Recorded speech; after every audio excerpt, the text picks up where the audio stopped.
Hello, everyone. I hope you had a great new year. As we get started in 2021, we want to start it right.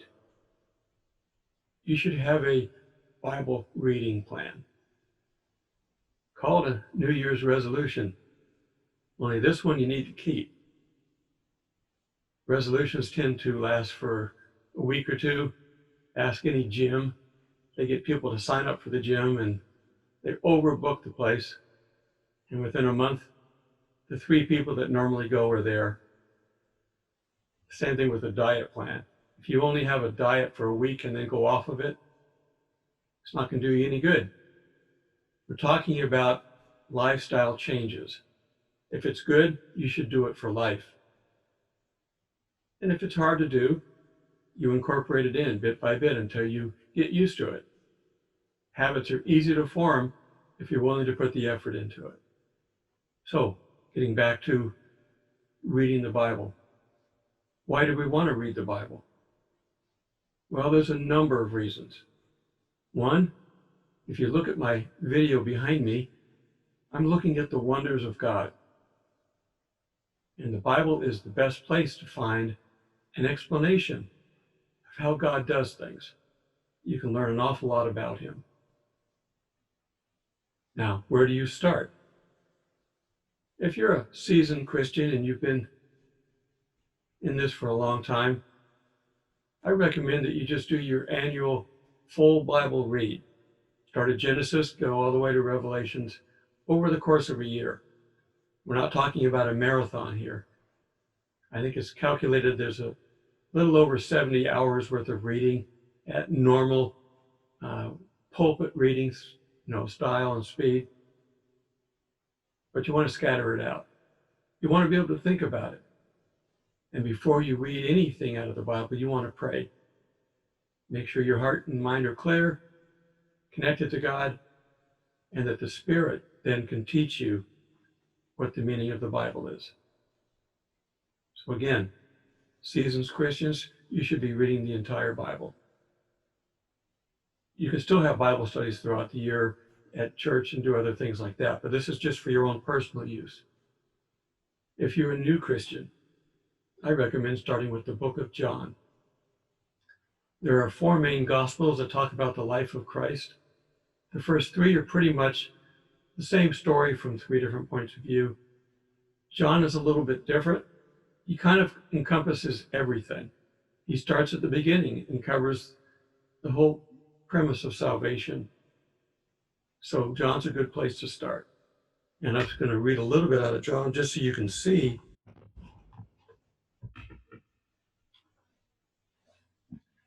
The first verse of John. In the beginning was the Word, and the Word was with God, and the Word was God. He was with God in the beginning. Through Him all things were made. Without Him nothing was made that has been made. In Him was life, and that life was the light of mankind. The light shines in the darkness, and the darkness has not overcome it. So you can see how we're getting started here. We're alluding to Jesus being there from the beginning. And so that's a good place to start. Now, I want to talk a little bit about what Bible to use. There are so many different versions out there, and I want to kind of cover to you what they really are about and why you should be picking one or the other, and what the purpose of each type would be. There are 2 basic types of Bibles. There's a third, but basically I want to look at the 2 main ones. There's a word-for-word translation, and then there's a thought-for-thought translation. Word for word will give you the English version of the Greek word or the Hebrew word that was used. But you're not going to understand all of it because there might be idioms in there that aren't clear. So that's what the thought for thought does. But if you're going to study it from a point of view of reading and finding out how many places the word love is used, or don't fear, then you're going to want to see the word for word. And examples of word for word would be like the American Standard. The King James is a word for word, although the English there is the King's English. There's a New King James Version if you're going to get a new one, if you haven't got one already. I recommend that one. But understand, that's the King's English. They didn't speak like that in ancient Israel. Okay. And the Bible has got a number of translations within these two different categories. I was reading out of the NIV, which is a thought for thought. It's easier reading, and you can find basically a Bible that's good for you. But if you're going to study the Bible, you want to study in multiple versions. I've got one Bible that has the New Testament with 4 different versions side by side. It's a parallel Bible, which is good. And any kind that has a reference column of where the source material comes from. Most of the New Testament is referencing something out of the Old Testament. The whole life of Jesus was pretty much covered in the Old Testament. We know about his birth. We know about his life, his death. That's all covered in the Old Testament. But if you really want to study word for word, this is for a serious study. You're going to have to learn how to read either Greek or Hebrew, or the Old Testament as we see it now is really Aramaic, which is a version of Hebrew that they picked up when they were in Babylon. So find a Bible that's good for you. Pray before you get started. And understand that there are idioms used. There's a psalm, I think it's Psalm 119, where every verse starts with the next letter of the Hebrew alphabet.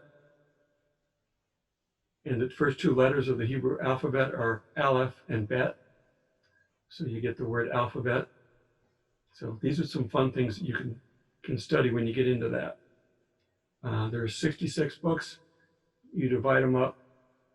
It makes for a really good time for starting your quiet time. And everybody should have quiet time with God, because that's the way he talks to us. And let's see, I want to look at a couple things here online. I've got a chart. I'm not going to post these. Just look up Bible translation chart on Google, and you're going to see that there's a bunch of them in here. And you get a time period of when they were written. You're also going to see the categories that they're separated into. Pretty much everything Old Testament comes from the Masoretic text, which is the old Hebrew Aramaic text that we have. Everything on the New Testament was either written in Greek or a little bit of Hebrew, but mostly Greek. And we've got some translations that were used. We have the Latin Vulgate, where the whole Bible was written in Latin, because they didn't think the people were smart enough to understand this. And people are not smart enough to understand this, but you need the Spirit of God. And as a Christian, you've got that. But there are words that are used from different versions that we got to understand. The word rapture is only in one version of the Bible, the Latin Vulgate. It's not in an English version. The terminology is caught up, which translates into Latin as rapturo, or we get the word rapture from that. So don't get bogged down in naming conventions, and don't get bogged down in idioms. Get the main message. Christians vary across the gamut as far as the Bible from end to end. Genesis talks about the earth being created in 6 days. There are those that literally believe that. There are those that believe the gap theory, that there's a gap in there of millions and millions of years, billions of years, where God did other things with the planet before he put man on it. They're theories. Nobody was around back then. The original text was oral, and these were all passed down. And we didn't actually get a real Bible until the Coverdale Bible in, I think, 1535, where they actually pulled it all together, because they didn't have the ability to print. The Gutenberg printing press was a big help. So we have a Gutenberg Bible. All these different versions out there. It's a fun study of history if you're into that.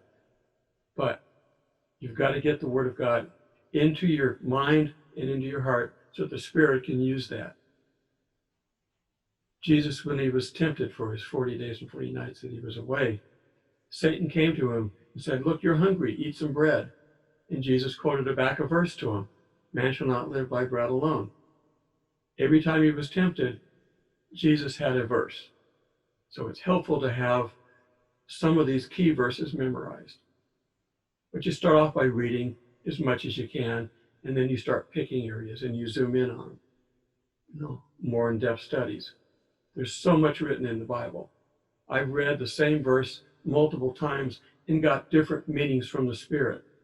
Not that the verse changed, but God has a way of teaching and talking to us in different ways that apply to our modern life. So we're in the end times, and you need to armor up. And one of the pieces of armor is the Word of God. So get out there, get studying, make it a lifestyle change, not something you're going to do for a little while. So come up with a plan that works. You don't have to read this overnight. Like I said, 70 hours over the course of a year is reasonable. And you have time to think about it and have your quiet time with God. And the Spirit can then teach you from that. So I either see you in church or I see you in the skies. God bless everyone who's seeking Jesus Christ, because that is the key to our salvation. Bye for now.